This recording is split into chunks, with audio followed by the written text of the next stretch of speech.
Hello,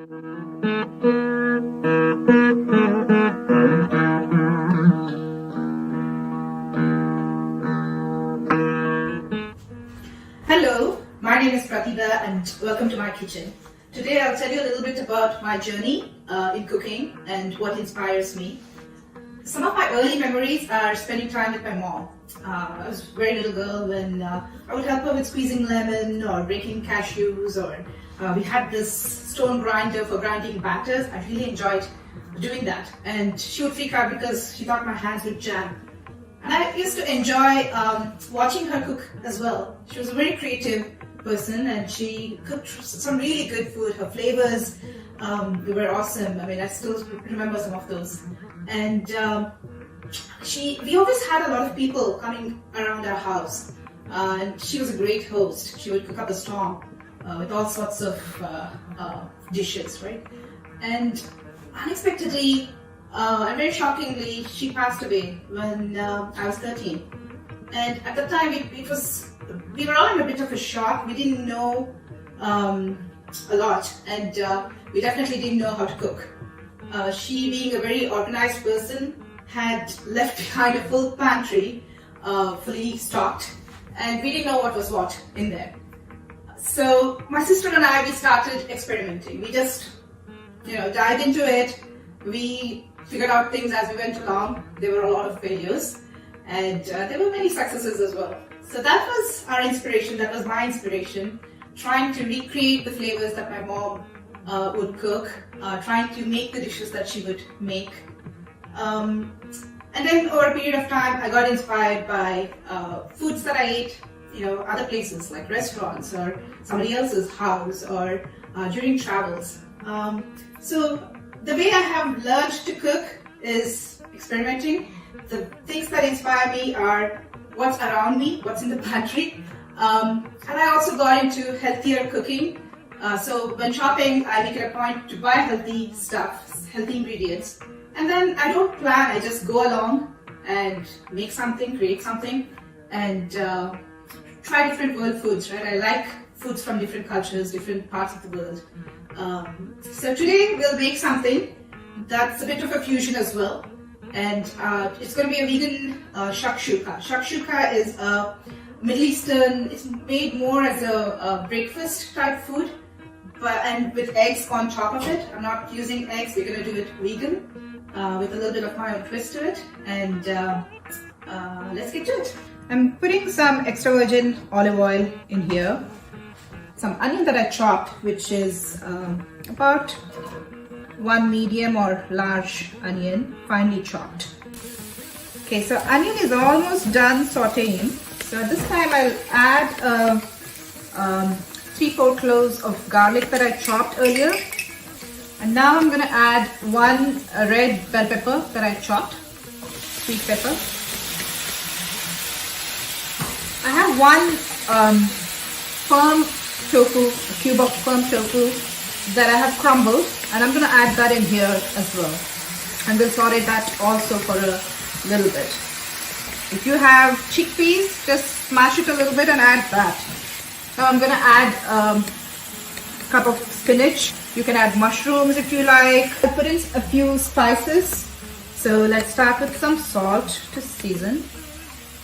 I'm adding a couple of teaspoons of cumin powder and some paprika. Chili powder for some heat, and also some freshly ground pepper. I'm going to at this point add 2 cans of diced tomatoes. Try to use organic whenever you can, and if you have fresh in season, use fresh ingredients as well. So it's been cooking for a few minutes now. I have the oven preheated. It's heated at 400 degrees. I'm making a vegan version, so what I will do is use eggplant. I'm going to lay those eggplants that I have cut in halves all around like that, right? Let's put it this way. I remember when I was young, one time I went to the store, to the market down the street, saying that I wanted to do get the vegetables. was probably in 4th or 5th grade, and I brought home 3 eggplants. My mom said, "Don't ever buy 3 eggplants again next time. Buy more, get more vegetables." So this reminds me of her as well, the eggplants. So I'm also going to drizzle a little bit of oil over the eggplant. I'm going to put some salt over it. So I decided to drizzle some paprika over it as well. My oven is hot. It's at 400 degrees Fahrenheit, and I'm putting this in the oven now. It is heavy. I'm taking the shakshuka out of the oven. I'm going to serve the shakshuka today with polenta. Sprinkle some chopped cilantro. You can also put parsley if you want over it for garnishing. It's looking beautiful, and it's ready to be eaten.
Today I am going to share with you the recipe of this traditional food, stuffed dal kachori with aloo sabji, which I grew up eating.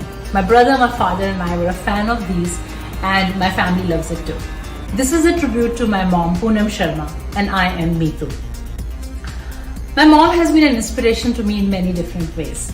She of course is an amazing cook. Her speed is unmatchable, but she taught me so many other things. Perseverance, never to give up, and really go after our dreams. So Mummy, this is for you. Love you.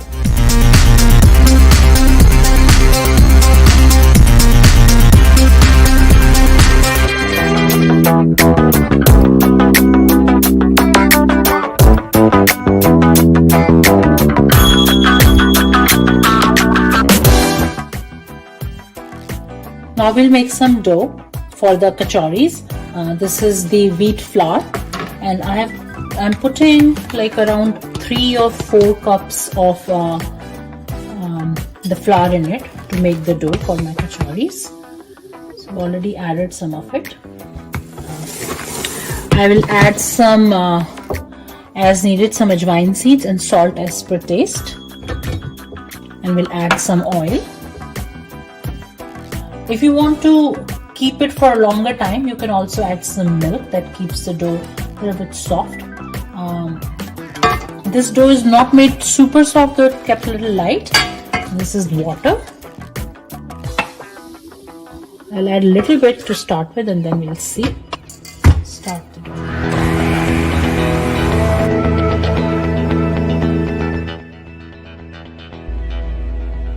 The dough is now ready. You can see the consistency of it. It is not too hard, not too soft, and can be easily made into small loaves by which we are gonna make the kachoris. As you can see, I've made quite a good amount of dough, so I've made it enough to be able to enjoy.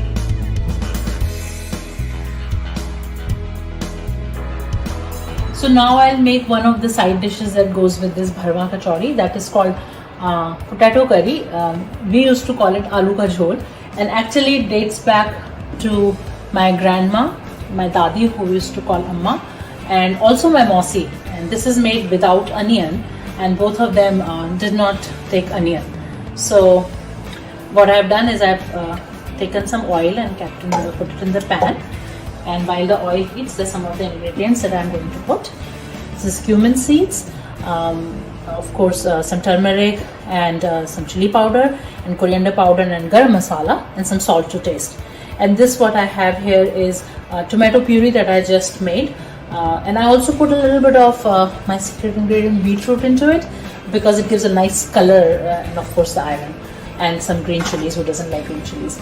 Another interesting part of this is the potato. These are boiled potatoes, around 8-9, but you see they are not cut into even shapes.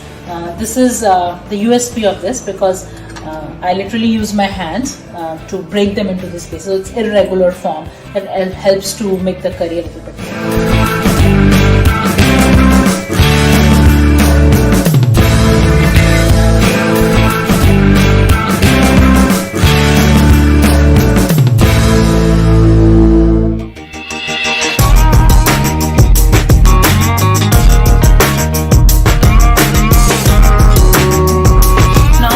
Roast this the grounded dal, and there are a couple of spices that goes into it. The highlights are, mummy says, put fennel seeds and hing.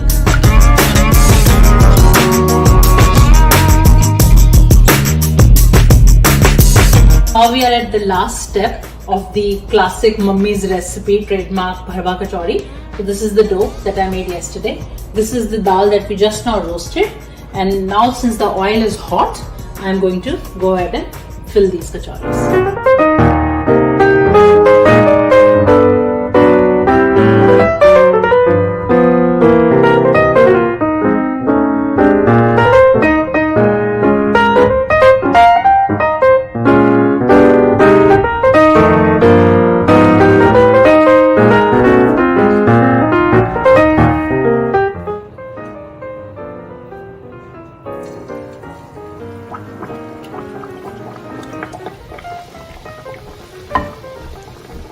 If you want a healthier version of it, you can actually put these kachoris in air fryer instead of deep frying. Well, thanks for watching. Hope you enjoy making the food.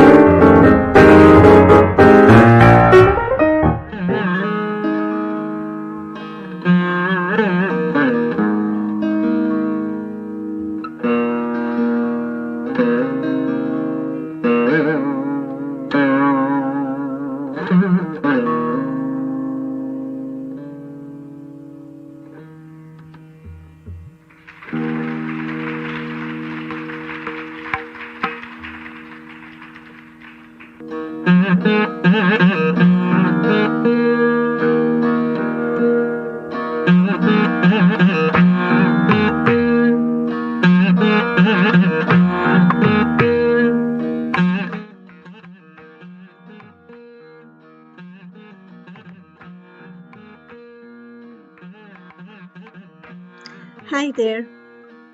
So, food, it's such an integral part of our life. It is such a wonderful thing, food. It fills our stomachs, that's true. But it does so many more things. The dining table is the one place where we gather and talk, and you don't see your children the whole day. Even if it's a holiday, they're playing. But at the dining table, you can talk. Husband and wife talk. Mother and child talk. Right?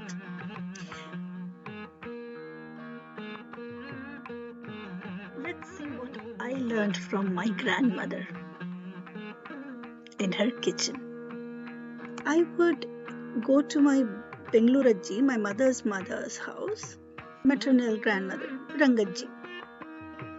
She's the most beautiful woman I have ever seen. She used to read a lot. She used to cook so beautifully.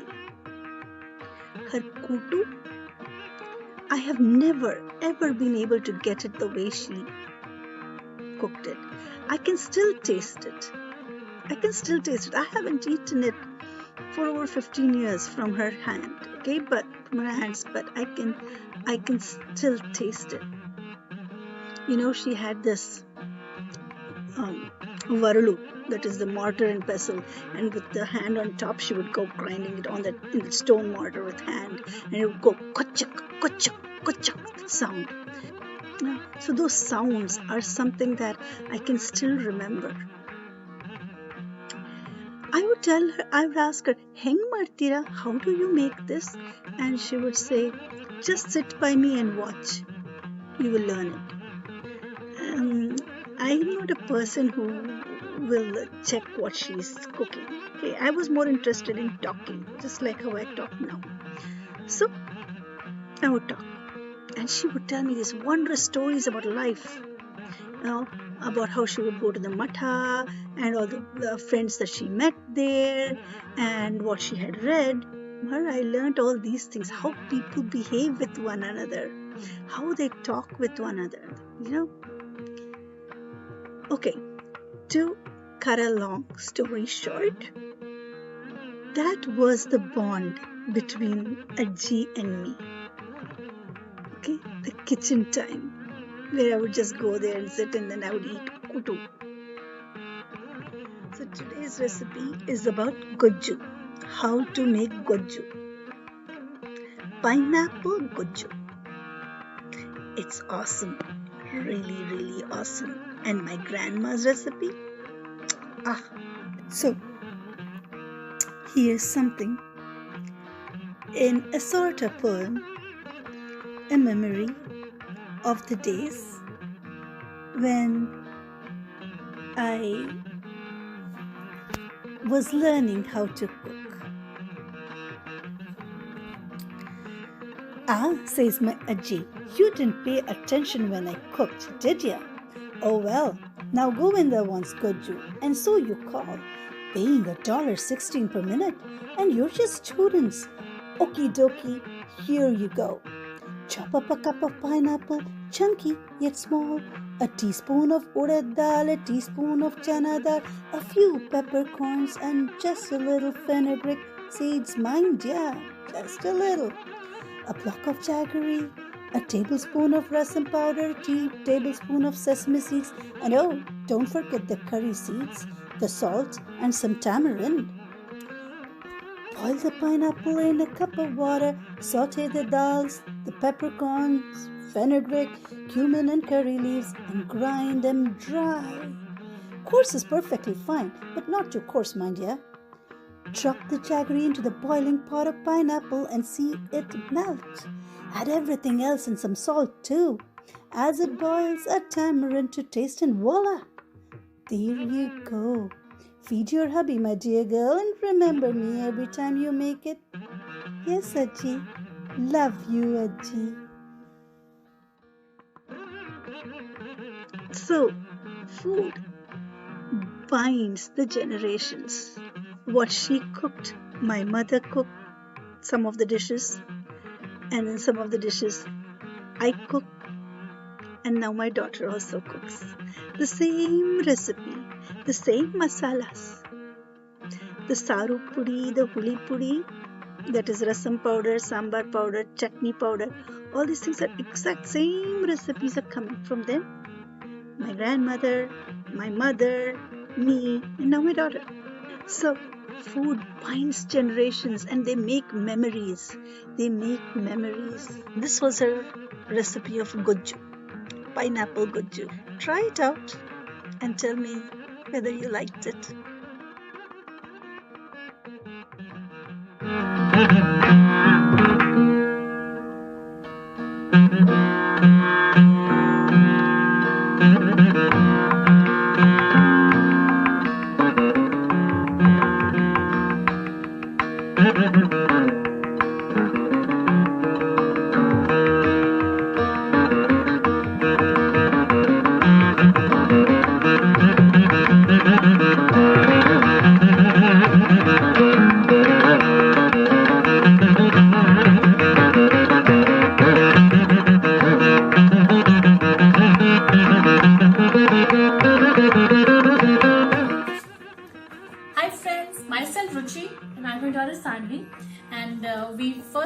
wish you a very happy Women's Month which is going on, and we are very happy that we are able to share our traditional Dogri food, which I belong to India, northern part of India, and Oria, the recipe which I learned from my mom recently, and she learned from her mom and my grandmother.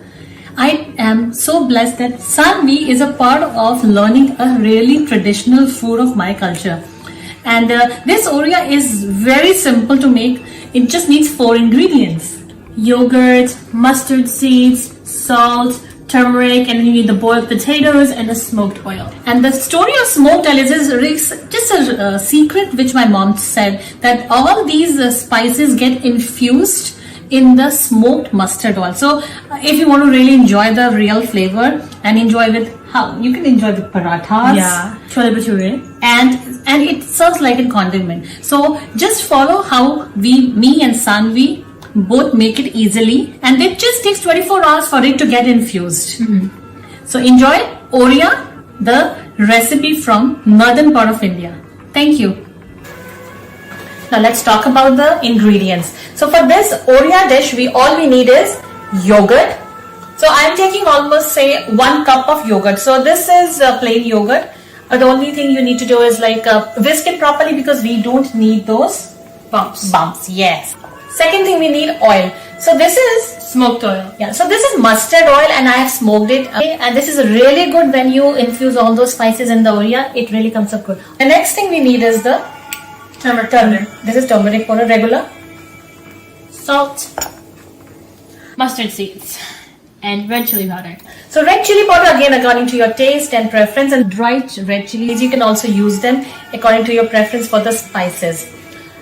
Next important ingredient is the potatoes, and if they are boiled, that is even better. So all you need to do is like peel them and then cut them into small cubes. All these things are needed, and now we'll be doing the process. So we take a bowl, and all we need to do is put all the yogurt inside and whisk it till it becomes smooth. Can you help me with that? So till it becomes smooth.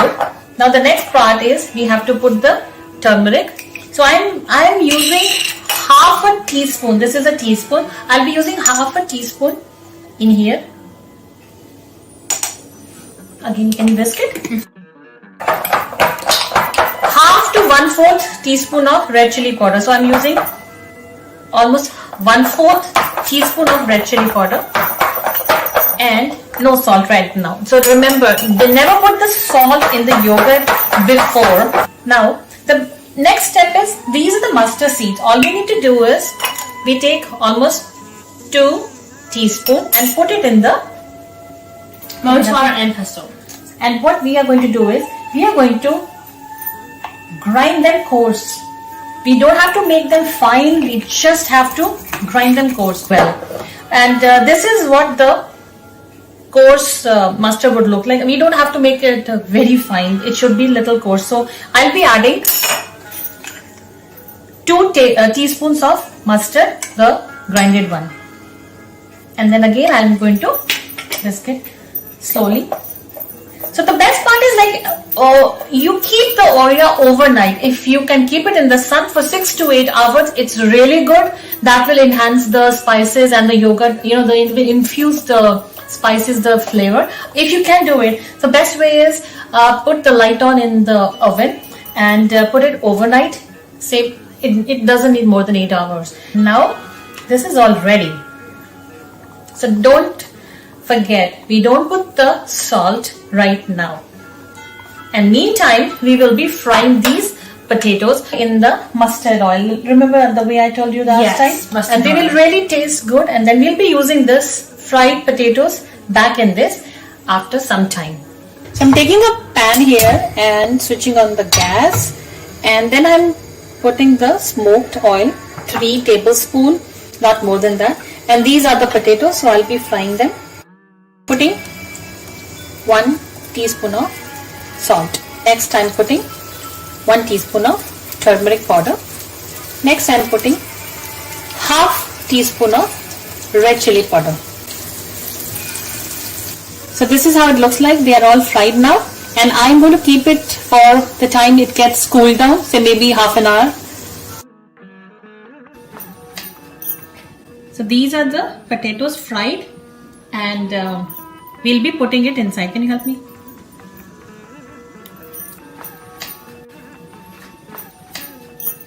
What you have to do is just keep mixing till all the potatoes are inside the yogurt. One thing I usually do, and my mother tells me to, just taste it. That's it. So here is our Oreo recipe for the family dinner ready to serve. Thank you for watching, and once again, it was really nice cooking with you guys today. thank you.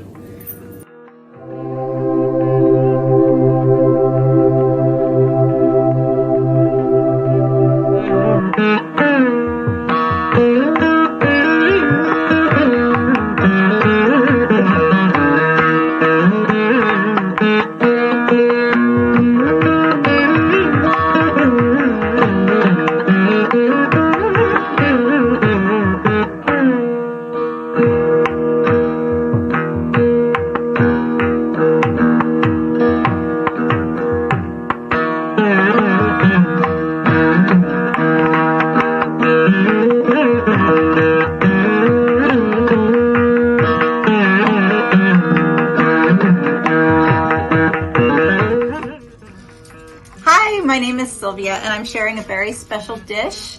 It's from my grandmother, and it's probably from lots of grandmothers because it's very special to El Salvador. My grandmother's name is Abuelita. That's the term that we use for grandmother. And even though rice and beans are regional to lots of people, the way that we have it is called casamiento, which means the rice and the beans become one dish. And you keep mixing it and mixing it. And what casamiento means is marriage. So this is the marriage of the white rice and the black beans. So if you go to a Salvadoran restaurant, or you happen to go to beautiful El Salvador, you can go ask for casamiento, and it will be a gorgeous dish that looks more or less like this.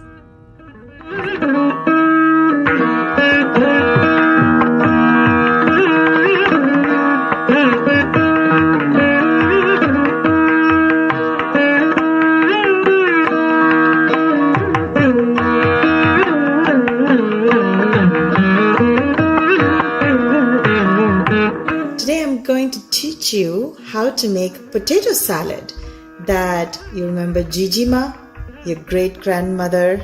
She used to make this.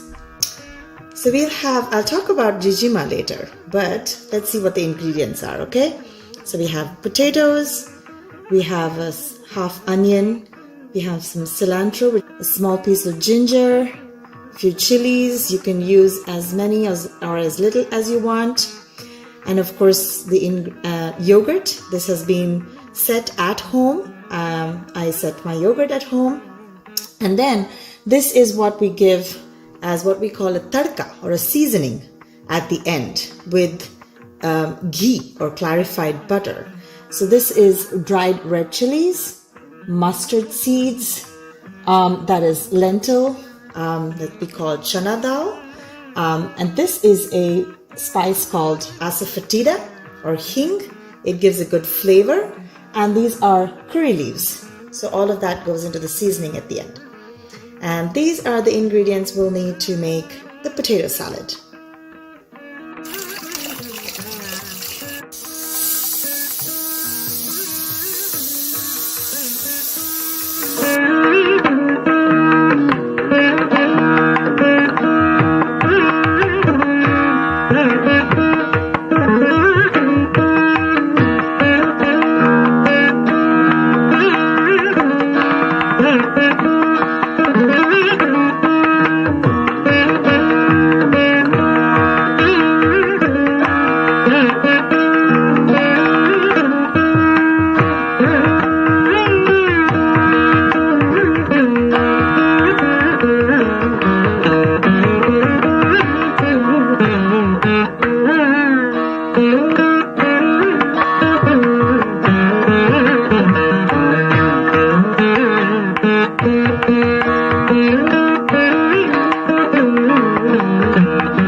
potato salad, Maya?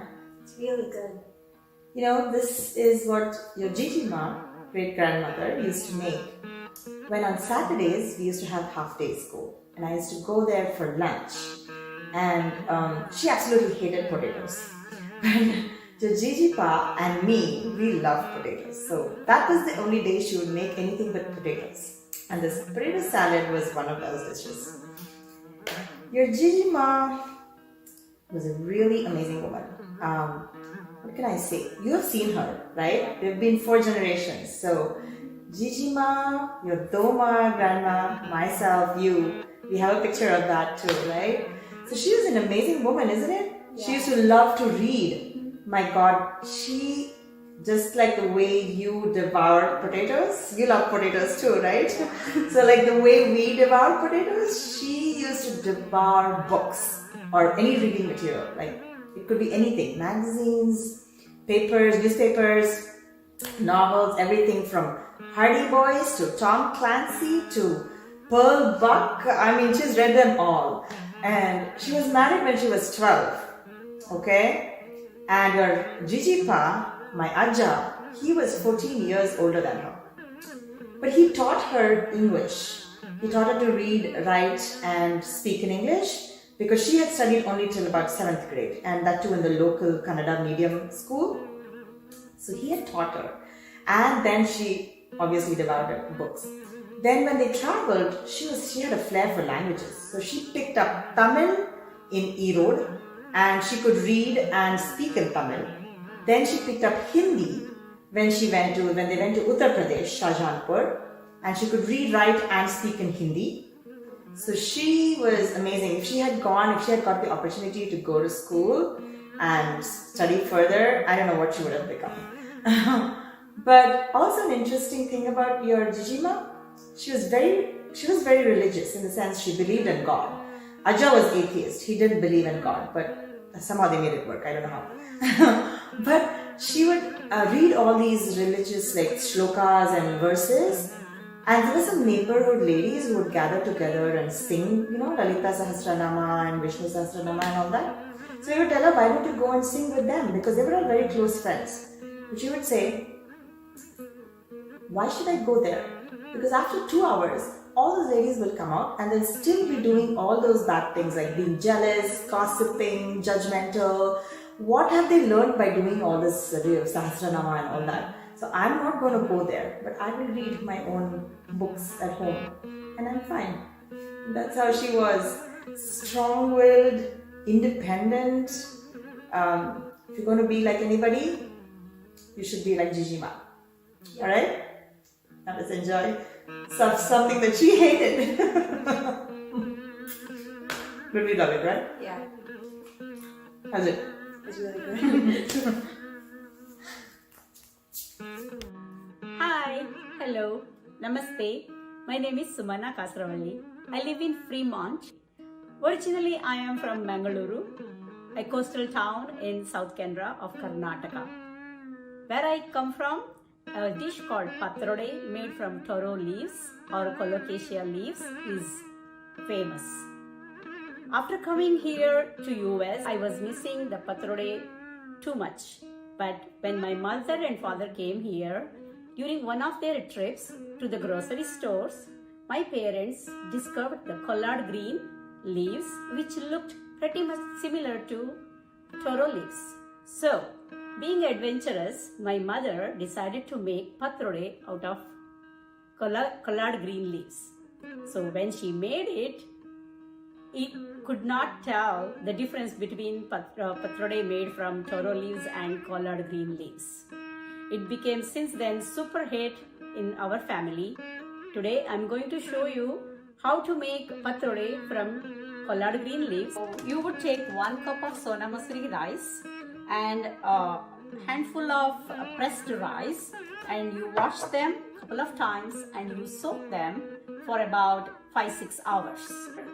Then you need a bowl of coconut, fresh coconut, a small cup of yogurt, and I take urd dal, that is a lentil, urd lentil, and I dry roasted just to get the fresh aroma, and grind it with, it's all easy method I'm going to show you, rasam powder that you would get in Indian store, 2 or 3 spoons of rasam powder, and tamarind juice, a small bowl of tamarind juice, and salt to your taste.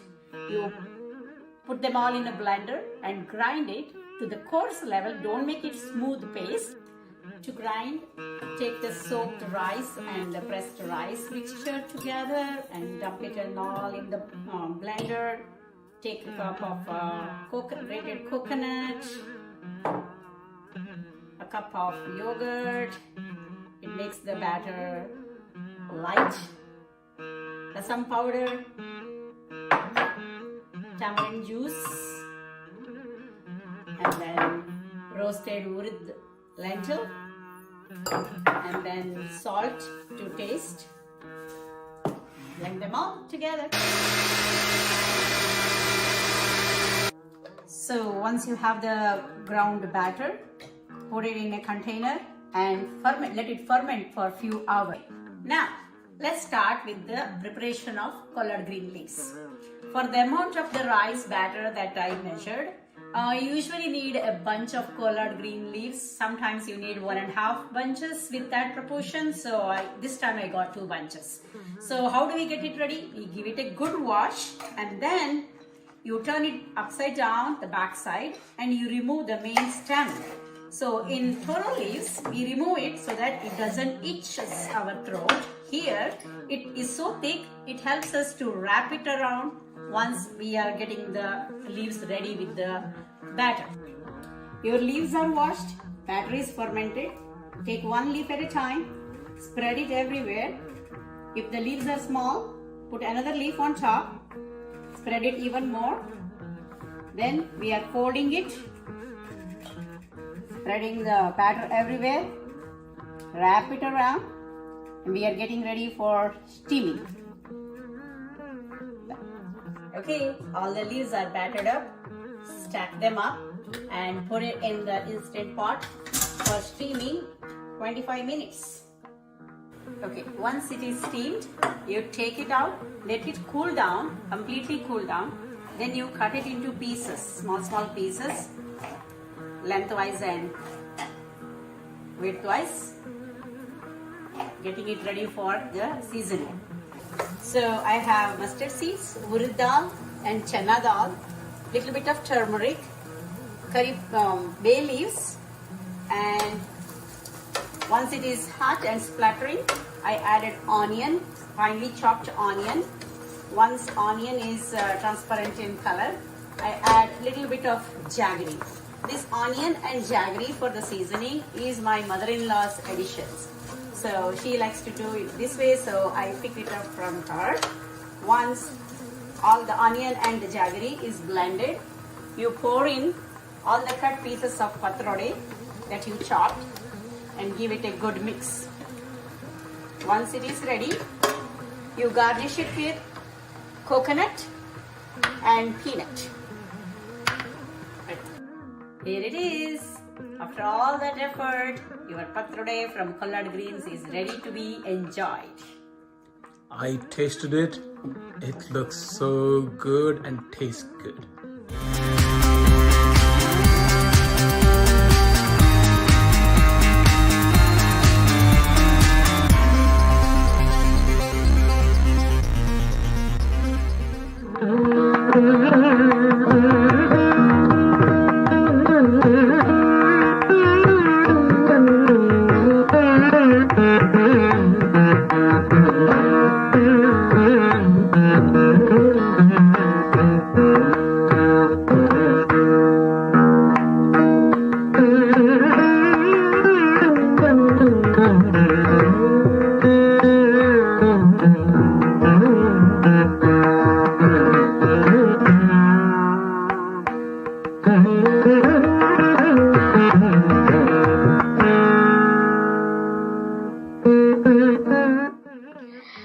Hello friends, I am Bunny and today I'm going to tell you a stove-top tale.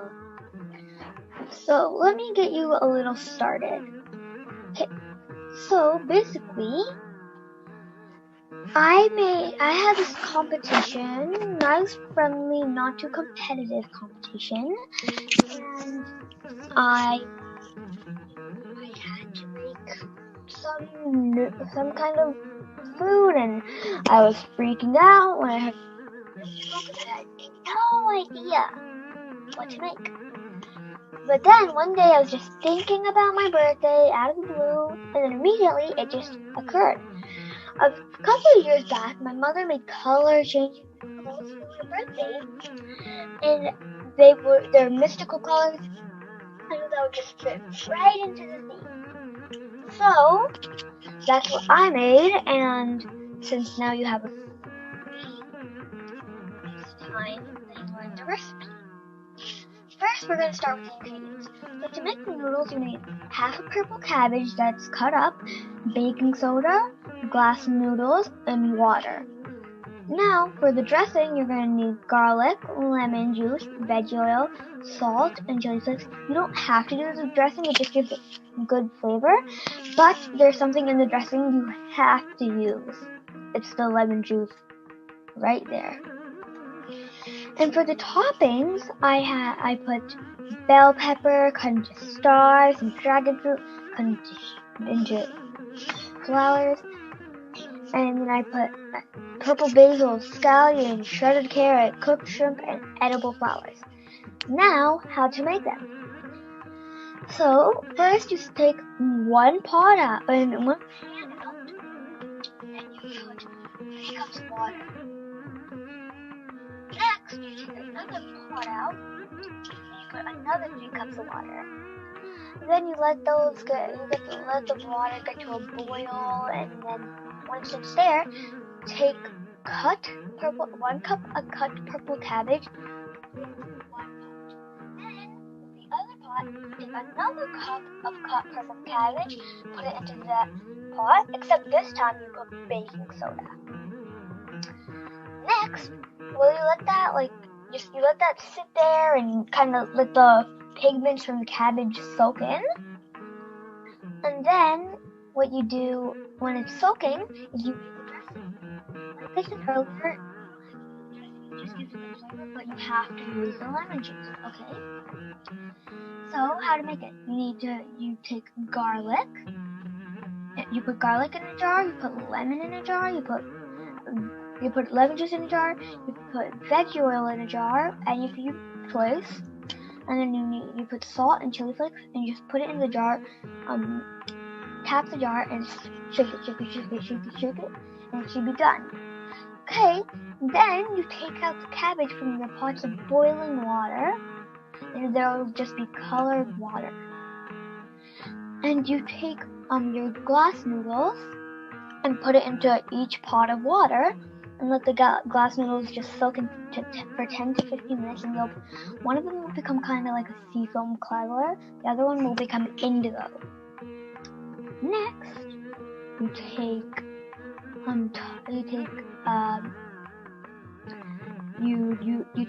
the noodles, put half of the noodles into one pot, and put the noodles from the other pot into a different bowl. Okay, like one. Now you have 4 different halves. Take lemon, put it onto one of the halves of the seafoam color noodles. It becomes like a blue and a purple.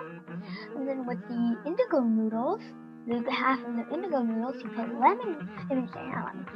put the dressing, and it becomes pink. So you have 4 colors right there. Kind of 5-ish, but I'll say 4. And yeah, that's kind of what happens. And then next, just lay it out on your plate or bowl or whatever you're gonna use, and you put you put your toppings. For me, I put all the toppings right here, so you don't have to do that much, but Also, I put shrimp in there. If you cannot eat shrimp, I have tofu instructions. Basically, you cut the tofu into cubes, and then you just kind of mix it with salt and curry powder. Then take a cast iron skillet and put olive oil on it. And just, heat it up a bit. Then you take the tofu and put it on the skillet, let it sizzle. That's how you make the tofu. Okay, now prep photos.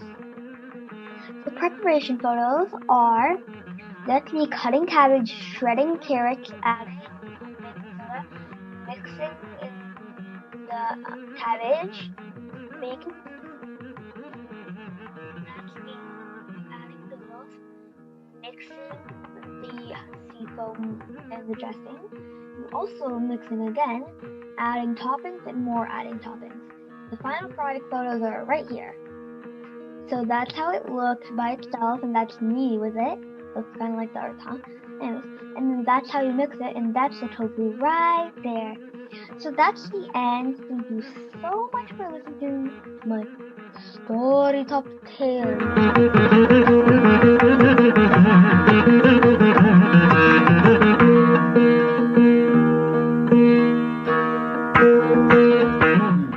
Now I am making adai. Adai means rice, all lentils, tur dal, urud dal, chana dal, and black eye beans, everything put and grind it in the mixie. Make it adai. That is full of protein, good for health.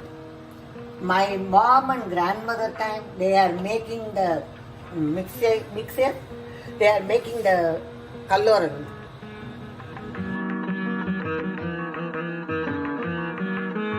Stone grinder. They are sitting and making, and that is very nice taste. Then the mixie grinder, mixie mix. You will put the onion if you like. If you want, put onion. Otherwise, cabbage. Lots of curry pata and curry leaves and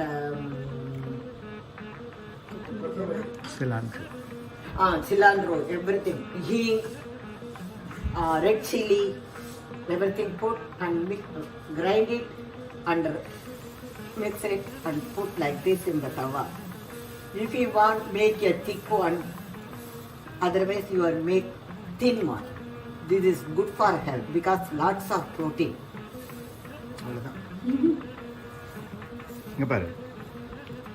Thank you.